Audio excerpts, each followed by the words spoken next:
Ang pag-uusapan naman po natin ngayon ay ang isa sa mga bestseller nila pagdating po sa kanilang mga ATV. Ito nga po yung kanilang Lenhai Z210. Gaano nga ba kaganda ang ATV na ito? Yan ang ating aalamin ngayon. Tara!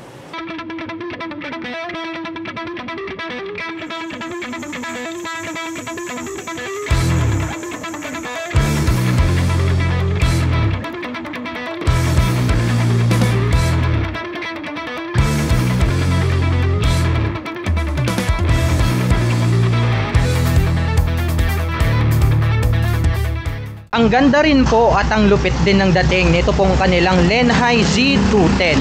Dito po sa bandang harap nagkaroon po ito ng metal na bumper para protection po just in case po na accidentally is maibangga natin ito pong ating ATV. Mayroon pa po itong metal protector dito po sa bandang itaas in matte black color. At napaka-astig din ng dating nito pong kanyang headlight dahil ito po ay gumagamit ng projector lights. Kaya asahan po natin na napakaliwanag po ng ilaw niya day or night time. Nagkaroon pa siya ng additional na honeycomb design dito. So malupit din yung kanyang dating. Nagkaroon po tayo rito ng two-tone color combination na matte black and then glossy red. At dito po sa bandang ibaba, sharp yung edges ng pagkaka-design nito pong kanyang mga turn signals. At ang kagandahan niyan, LED na po lahat ng kanyang ginagamit para po rito sa kanyang lighting system. At makikita naman po natin dito sa bandang harap, ito pong kanyang horn. Dumako naman po tayo rito po sa kanyang front suspension. Ito po ay equipped with dual shock absorber. Matte black naman po yung ginamit para po sa kanyang coil spring. Asahan natin mga ka-LM, nakakapagbigay po yan ng balance na bouncing performance. At pagdating naman po rito sa kanyang braking system dito sa harapan, ito po ay equipped with single rotor disc brake along with silver na single pot caliper. Ang kagandahan niya na mga ka-LM is naka hydraulic disc brake na po siya pagdating po sa kanyang front braking system. Kaya nakakapagbigay po yan ng magandang stopping power. Dumako naman po tayo rito sa kanyang gulong dito po sa harapan.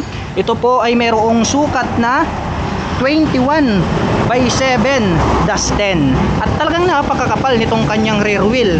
At ito po ay naka dual purpose pattern tires dahil nga po ito ay pang trail.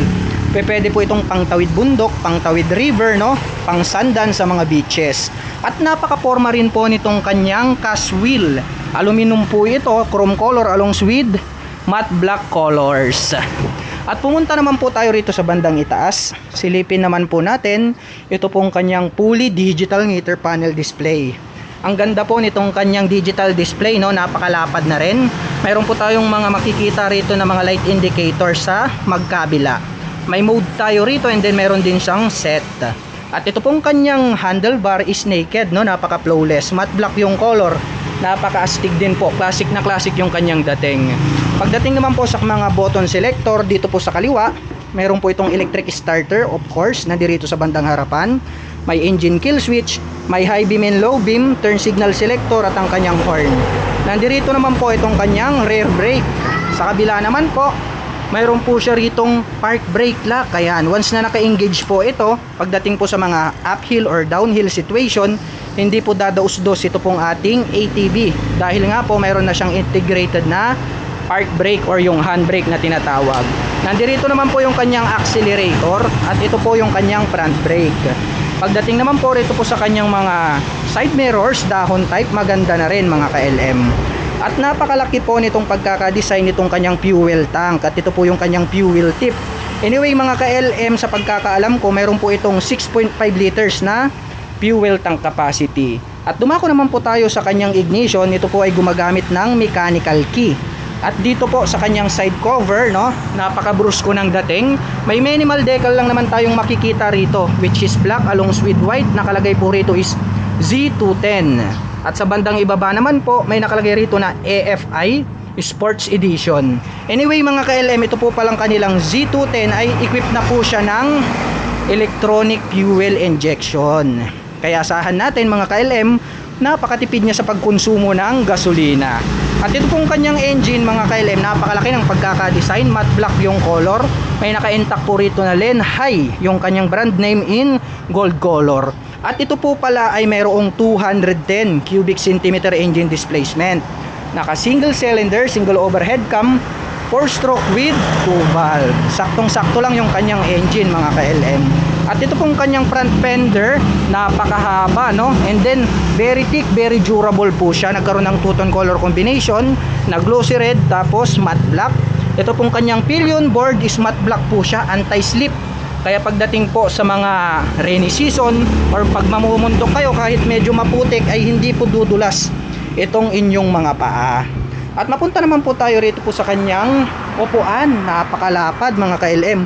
At isa sa mga nagugustuhan ko pagdating sa mga ATV, napakalambot mga ka-LM nitong kanyang upuan. Very comfortable talaga ito sakyan.